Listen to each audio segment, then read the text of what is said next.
नमस्कार दोस्तों, Divyansh Birthare YouTube channel में आप सभी का स्वागत है।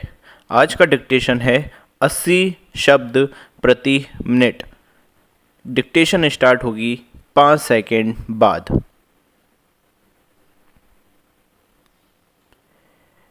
अध्यक्ष महोदय, इस देश के किसान को उसकी मेहनत का उचित मूल्य मिलना चाहिए।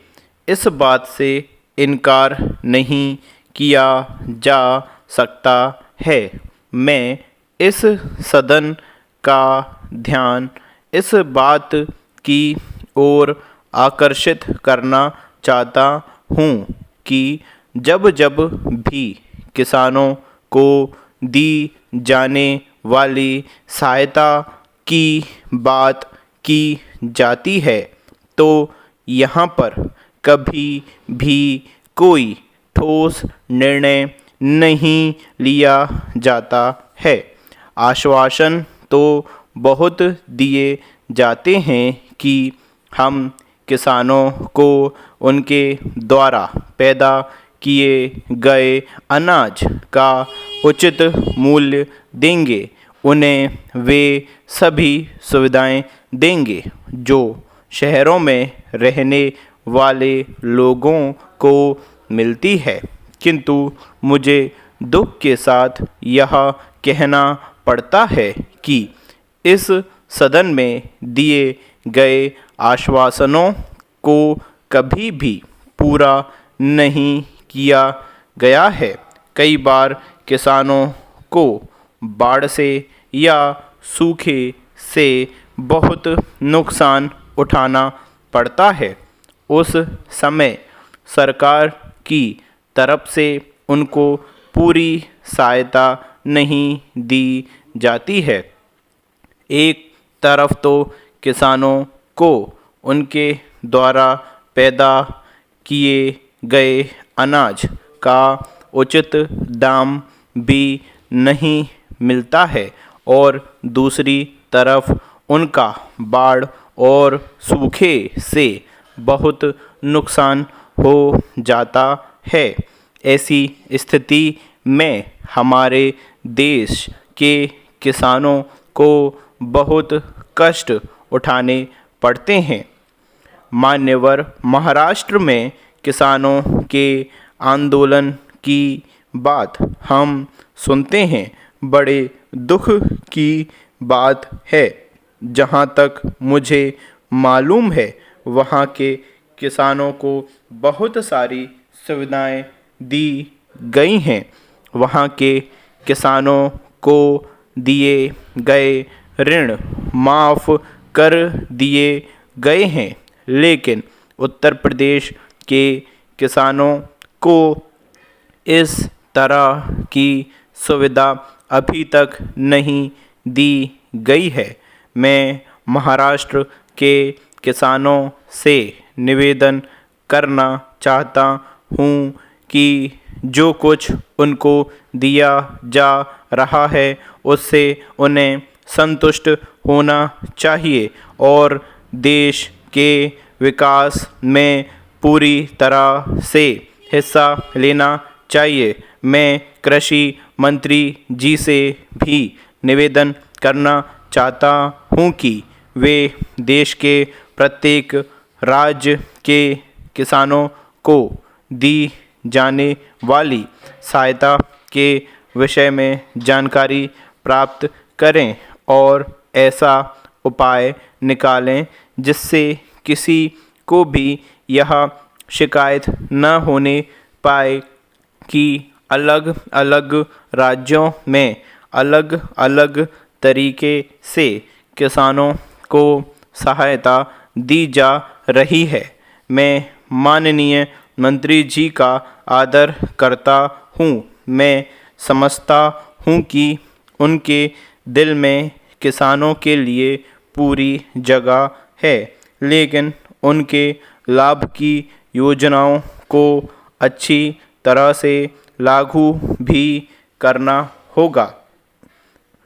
सभापति महोदय, मैं वित्त विधेयक के विषय में अपने कुछ विचार सदन के सामने प्रस्तुत करना चाहता हूँ। जब वित्त विधेयक तैयार किया जाता है तो उससे पहले एक रूपरेखा बनाई जाती है, जिसे देखने से सारे वित्त विधेयक के विषय में पूरी जानकारी मिल जाती है। सर्वप्रथम तो मैं यह निवेदन करना चाहता हूँ कि वित्त मंत्री महोदय ने अपने विधेयक में यह कहा है कि हमारा यह विधेयक देश को विकास के रास्ते पर ले जाने वाला बजट है, ठीक नहीं है। हम कई वर्षों से इस सदन में यही सुनते आ रहे हैं कि हम देश को आगे ले जाने के लिए योजनाएं बना रहे हैं। देश के विकास के लिए अनेकों कदम उठाए जा रहे हैं, लेकिन अभी तक देश के विकास के लिए कुछ भी नहीं हो पाया है।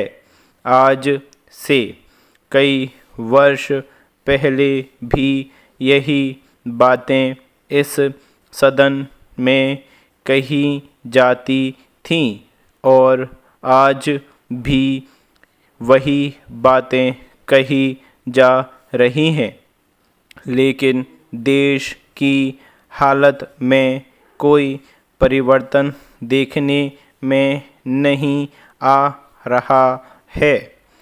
महोदय, मैं समझता हूँ कि यदि पंचवर्षीय योजना के स्थान पर एक वर्ष की योजना बनाई जाए तो उससे कुछ लाभ हो सकता है।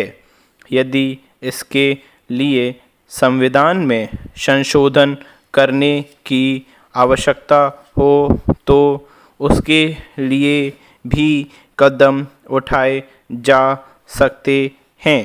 प्रतिवर्ष हमारा जो घाटे का बजट बनता है, यही एक कारण है कि हमारी योजनाओं की अवधि आवश्यकता से अधिक लंबी होती है।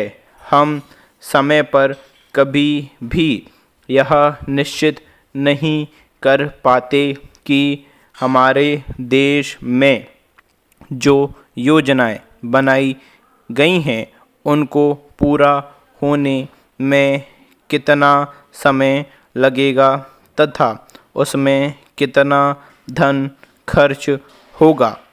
कर प्राप्त करने की दिशा में भी सरकार को उतनी सफलता नहीं मिल पाई है जितनी की आशा की जा रही थी।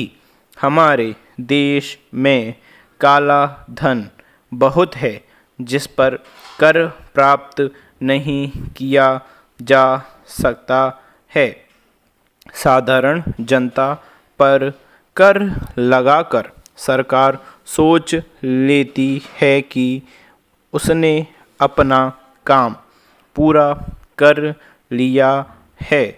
काले धन को निकालने के विषय में सरकार की कोई नीति अभी तक सामने नहीं आई है।